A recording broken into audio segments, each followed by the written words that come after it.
নমস্কার। আজকের এই নতুন বিশ্লেষণে স্বাগত। প্রকৃতির অন্যতম চমৎকার আর রহস্যময় একটি প্রক্রিয়া হল আমাদের এই জলচক্র। ছোটবেলায় বইয়ের পাতায় পড়েছি ঠিকই, কিন্তু অনেক সময় পুরো বিষয়টা একটু জটিল মনে হয়, তাই না? আজ কিন্তু আমরা জলের বিন্দুর এই পুরো জার্নিটা একদম অন্যভাবে দেখব।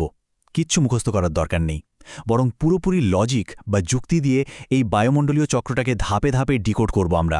তো চলুন শুরু করা যাক। আজকের এই আলোচনার মূল রোডম্যাপটা খুব সিম্পল। প্রথমে আমরা দেখব ভূগোলের পেছনের বিজ্ঞানটা কি, তারপর বাষ্পীভবনের মাধ্যমে জলের ওপরের দিকে ওঠা, এরপর ঘনীভবন অর্থাৎ শিশির, কুয়াশা বা ধোঁয়াশা তৈরির গল্প। চতুর্থ ধাপে থাকছে অধঃক্ষেপণ বা নিচে নেমে আসার প্রক্রিয়া, এবং একদম শেষে আমরা জানব বৃষ্টিপাতের প্রধান তিনটি ধরন সম্পর্কে।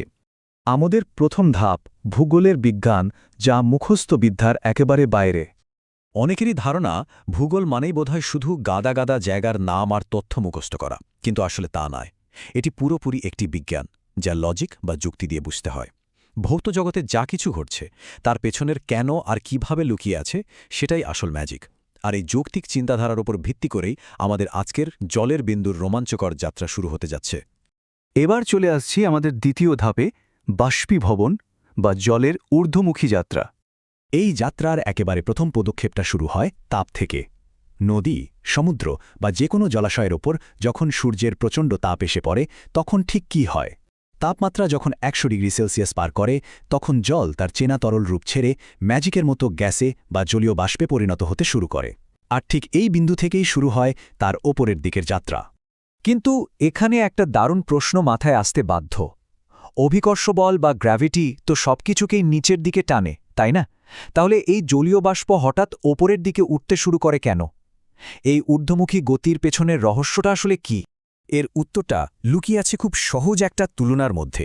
জলের ওপর এক টুকরো কাঠ রাখলে কি হয়? কাঠটা ভাসে, কারণটা জলের চেয়ে হালকা। একদম সেম জিনিসটা ঘটে বাষ্পের ক্ষেত্রেও। জলীয় বাষ্প আমাদের আশেপাশের স্বাভাবিক বাতাসের চেয়ে ওজনে অনেক বেশি হালকা। আর তাই ঠিক যেমন ভারী জলের উপর হালকা কাঠ অনায়াসে ভাসে, তেমনি ভারী বাতাসের বুক চিরে হালকা জলীয় বাষ্প ওপরের দিকে ভাসতে ভাসতে উঠতে থাকে। কি দারুণ না লজিকটা? এরপর আসছে আমাদের তৃতীয় ধাপ, ঘনীভবন, অর্থাৎ শিশির, কুয়াশা বা ধোঁয়াশার গল্প। জলীয় বাষ্প তো ওপরের দিকে উঠছে, কিন্তু ট্রপোস্ফিয়ারের উচ্চতর স্তরে যাওয়ার পর ঠিক কি ঘটে? বায়ুমণ্ডলের একটা অকাট্য নিয়ম হল, আমরা যত ওপরে উঠব, প্রতি 1 কিলোমিটার উচ্চতা বাড়ার সাথে সাথে তাপমাত্রা ঠিক 6.4 ডিগ্রি সেলসিয়াস করে কমে যাবে। মানে বুঝতে পারছেন তো? বাষ্প যত ওপরে উঠছে, চারপাশের পরিবেশ তত দ্রুত বরফের মতো ঠান্ডা হতে শুরু করেছে। আর এই তীব্র ঠান্ডার ফলেই শুরু হয় ঘনীভবন প্রক্রিয়া। অতিরিক্ত শীতল হওয়ার কারণে ওই গ্যাসীয় বাষ্পগুলো আর গ্যাস থাকতে পারে না। সেগুলো পুনরায় তরল জলকণা বা কঠিন বরফে পরিণত হতে শুরু করে।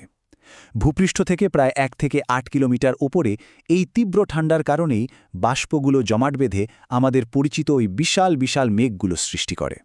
তবে ঘনীভবন মানেই যে শুধু আকাশের মেঘ, তা কিন্তু নয়। মাটির কাছাকাছিও এর দারুণ সব রূপ দেখা যায়। শীতের সকালে ঘাসের ডগায় যে মুক্তোর মতো শিশির বিন্দু দেখি, কিংবা ছোট ছোট বরফের স্ফটিক, যাকে তুহিন বলা হয়, আমাদের খুব পরিচিত কুয়াশা আর বাতাসে ভাসমান অতি ক্ষুদ্র জলকণা বা কুবস ছটিকা, এগুলোর সবই হল ঘনীভবনের এক একটি চমৎকার প্রাকৃতিক রূপ। তবে এর পাশাপাশি একটা মারাত্মক নাগরিক সমস্যার কথাও আমাদের জানতে হবে। সেটা হলো স্মগ বা ধোঁয়াশা। শহরের গাড়ির বিষাক্ত ধোঁয়া আর কলকারখানার দূষণ যখন প্রাকৃতিক কুয়াশার সাথে মিশে যায়, ঠিক তখনই তৈরি হয় এই বিপজ্জনক রাসায়নিক মিশ্রণটি। এটি পুরোপুরি আমাদের আধুনিক শহুরি জীবনের একটা ক্ষতিকর বাই প্রোডাক্ট।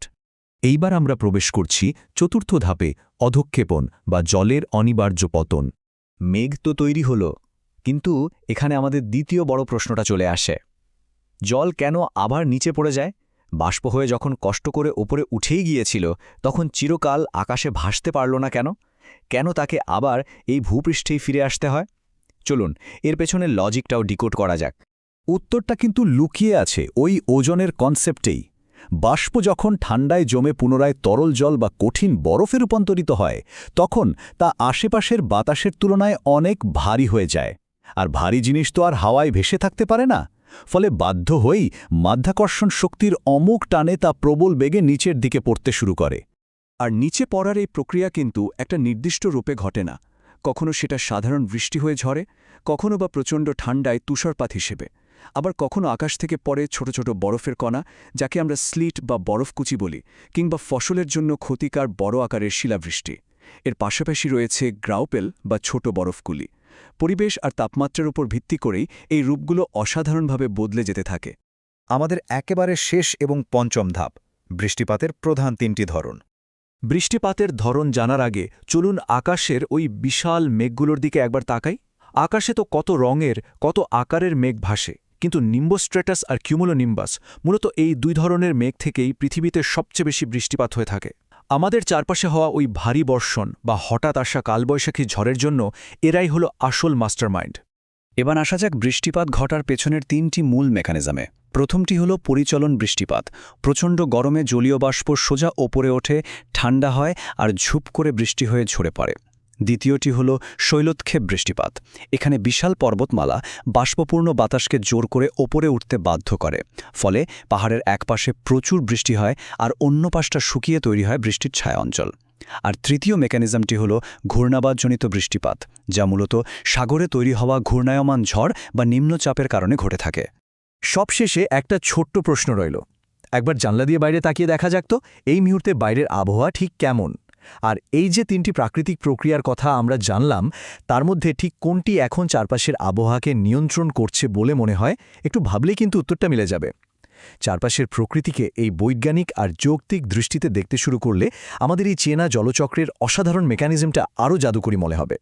আজকের এই বিশ্লেষণটি এখানেই শেষ করছি।